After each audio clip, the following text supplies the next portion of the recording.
So if you're currently in the market to buy an iPad, you have quite a few options in 2026 because you can get anything from as low as $350 to all the way up to like $2,500 for a single iPad. So it can be quite confusing to decide exactly which one might be the right one for you based on your needs. And if that's the case, you're in the right place because over the past year, I have used basically every single currently available iPad and I know all its capabilities and who exactly each iPad is great for. So whether you're a student or a professional or even just a casual user, I think I can help you decide exactly which might be the right option for you. You want to obviously get the most capability for as little money as possible. With that being said, let me give you a quick overview of the entire iPad lineup because I remember back when I got my first iPad or before I got it, I didn't even know exactly how the iPad lineup worked. It was kind of confusing. So I can imagine maybe some of you also don't know that. So basically the cheapest iPad you can get is called the iPad. You can differentiate between different base model iPads depending on the generation. So this one's the latest 11th gen iPad. You can also refer to them by the year they were released or the chip that's inside them. So this is the A16 iPad because it has the A16 processor inside, or you could call it the iPad 2025 because that's when it was released. And generally the base model iPad has the least amount of features, and as you go up the lineup, you start adding features and capabilities, and of course also dollars, they start to get more expensive. One thing you will notice is that as you go up the lineup, the iPad starts to get thinner and thinner, with the 13-inch iPad Pro being the thinnest Apple device ever made at 5.1 millimeters. And in terms of features, you start adding things like being able to magnetically attach and charge the Apple Pencil,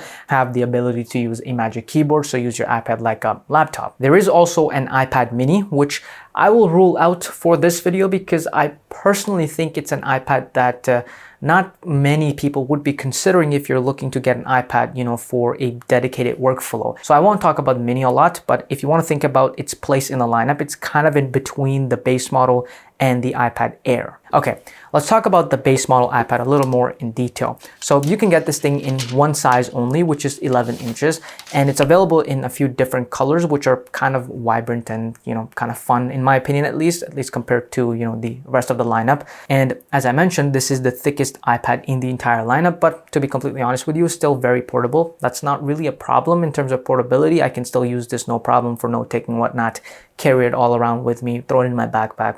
That's not an issue. And it has all your basic features, like you can use it with an Apple Pencil. It has speakers, it has a pretty decent screen, gets fairly bright, it's good enough to use in an indoor environment. However, it only works with the Apple Pencil USB-C or the first generation Apple Pencil, and that might be a problem for some people because the Apple Pencil USB-C version does not have any kind of pressure sensitivity. It's like the most basic Apple Pencil you can get.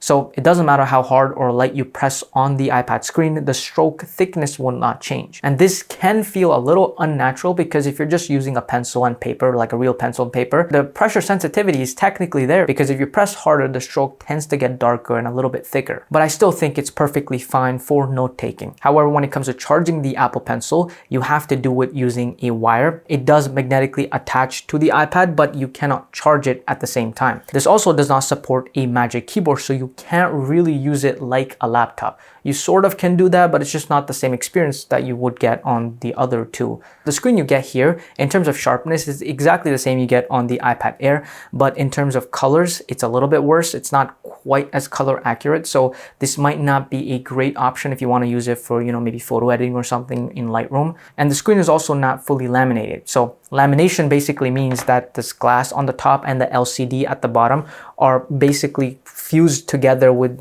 clear glue.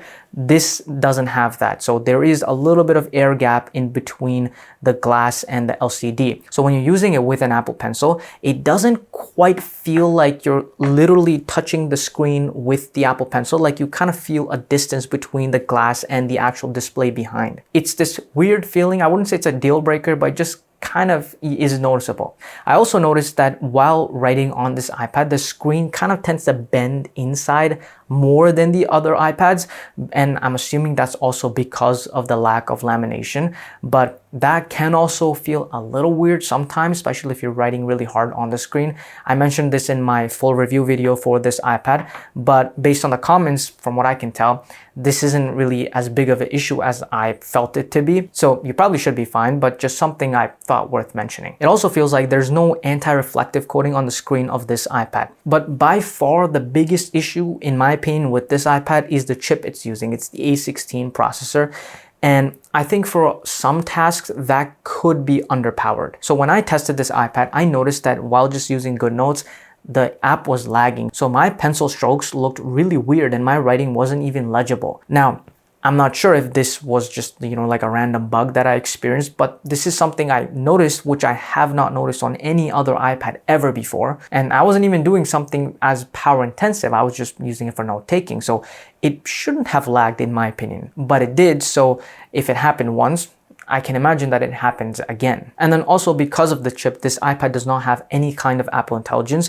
And even though the features of the Apple Intelligence aren't exactly very useful right now, but if they were to get better in the future, you would never have access to any of them. And you also cannot use this iPad with an external monitor. You can connect it, but it will just mirror the display, which isn't very useful in my opinion. So you need at least an M processor to be able to do something like that. So this iPad is really for students, in my opinion, who just need it for purely note taking and that's it. Or even for, just kids, if you just are a parent and you want to get a cheap iPad for your kid that you might not care as much about them breaking, this might be the one. Or maybe you have a very special scenario. Maybe you have an iPad somewhere mounted in the wall or something and it's controlling smart lights or smart home things, then this might be the one you might want to pick up. You definitely don't want to spend extra money for something that's just sitting on the wall. But I do think most people who are going to buy this are going to be students. And if that is the case, you're going to notice that the iPad screen as is right out of the box isn't exactly ideal for note-taking or even sketching. And that's just because of how glass is. If you use it with your Apple Pencil, you will notice that it tends to slide around a lot because there's no texture to provide some kind of resistance. So a product I like to use to solve this issue is a Paperlike screen protector. I think they're perfect for this because the new Paperlike 3 screen protector uses nanodots technology, which adds just the right amount of resistance to your Apple Pencil strokes to give you a lot more control. The best way I can explain it is that it's actually like writing on real paper. It even sounds similar. It also significantly reduces hard reflections on the screen, and the installation process is also super easy now with the new Butterfly application system. It provides you step-by-step instructions. It does catching layer and a perfect alignment each time. And you get 2 in the package, so maybe you have a friend, maybe you can share it. But just in case you don't like it for whatever reason, you can always return this within 100 days. So you really have nothing to lose. I'll leave a link below. Check this out. Now, moving on to the iPad Air. This costs $600, so an additional $250 from the iPad base model. And instantly you get quite a few upgrades, and a lot of the issues that kind of exist over here are basically just gone here. So for starters, you get a thinner design. It's a little bit more premium than this. You have the ability to attach the Apple Pencil and also magnetically charge it. It supports the Apple Pencil Pro, which has all the fancy features, including pressure sensitivity, barrel roll detection, and it has like haptic touch. Press it for a second and opens a menu. You can switch between the tools, or you can also just double tap the pencil to switch back and forth between 2 tools. Basically, it's like the best one you can get. But this still also works with the USB-C version of the Apple Pencil. So if you don't want to spend a lot on an Apple Pencil, you can also just use it with the USB-C version. In terms of the screen, you are getting more color accuracy now. So this is something you can totally use to edit photos or something in Lightroom, or maybe some light video editing. The screen is also fully laminated, so you don't feel kind of that weird distance between the Apple Pencil and the actual content on the screen. It also doesn't bend as much inside. It feels more like a solid piece. It also works with the Magic Keyboard, so you can use this more like a laptop in some situations when you might need to do that. And of course, you have a much more powerful, much faster M3 processor, which means that you get Apple Intelligence. So any kind of writing tools or whatever that comes with it, you have that on here.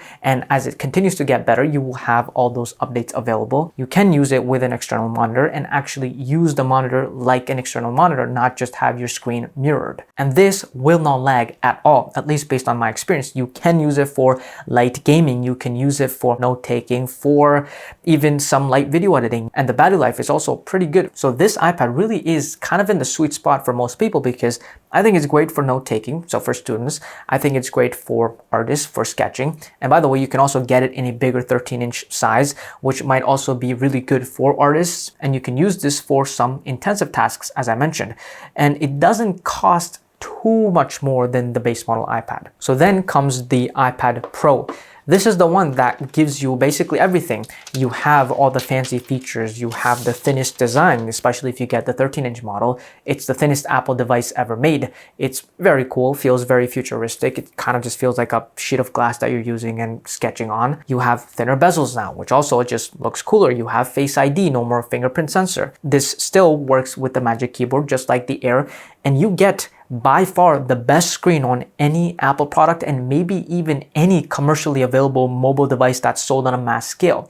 There's literally a setting inside the settings app for this iPad. It's called reference mode. It adjusts the brightness and everything so that you are getting the most accurate contrast ratios, colors, and everything to literally use the screen for professional work like color grading. And I've actually used it for that, and it's really good. You're also getting by far the best speaker on any iPad. They sound amazing. There's a night and day difference going from the base model to this. It gets almost 3 times brighter than any other iPad, goes up to 1600 nits, which is very bright. You can comfortably use this outdoors in like a sunny day. It works with the Apple Pencil Pro, and if you wanted to, you can spec it to have the nano textured glass, but again, it's very expensive, $700. I probably wouldn't recommend anyone actually get that, but you can if you wanted to. And then the M5 chip inside is a whole nother beast. Now, in terms of features, you're not exactly getting anything extra compared to the M3. Like, you can still connect it to an external monitor and have similar features. You still have Apple Intelligence and everything, but of course, it's more powerful. So you can use it for even more intensive tasks like proper video editing, maybe some kind of 3D work, maybe run AI models or something on this because it has more RAM. It has a LiDAR sensor built in, so maybe this becomes part of your workflow that requires some kind of scanning, designing 3D objects. It can also fast charge. It can go from 0 to 50% in about 30 minutes.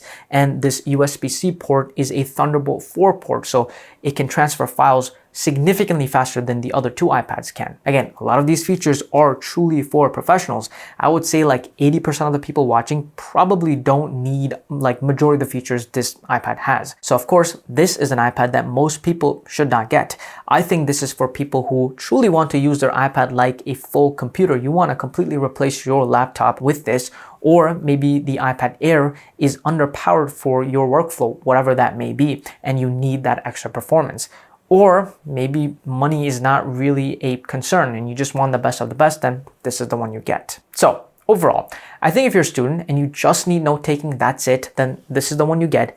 If you are a student, or maybe you like to sketch occasionally, maybe you need a little bit more better performance, you want to connect your iPad to an external monitor, then this is the one you get. And then if you are basically a true professional, then this is the one you get. But overall, I think for most people, this might be the right option. However, if you are now considering getting the iPad Air, I wouldn't recommend you to go straight to the M3 because even though it's not that much money compared to the base model, it's still quite a bit money. So I would instead actually recommend you to check out the M1 iPad Air because it has basically all the features I mentioned for the M3 iPad Air, but of course, it's a lot cheaper because it's 2 generations older, but you can still connect it to an external monitor. It supports Apple Pencil Generation 2, which is a lot like the Apple Pencil Pro, but not quite as good, but still good enough. And it has a good screen, good build quality, good battery life, all of that. So I really do think that's the one to get for majority of the people if you're okay going for a slightly older model that's not like the latest anymore. So that's all for this video.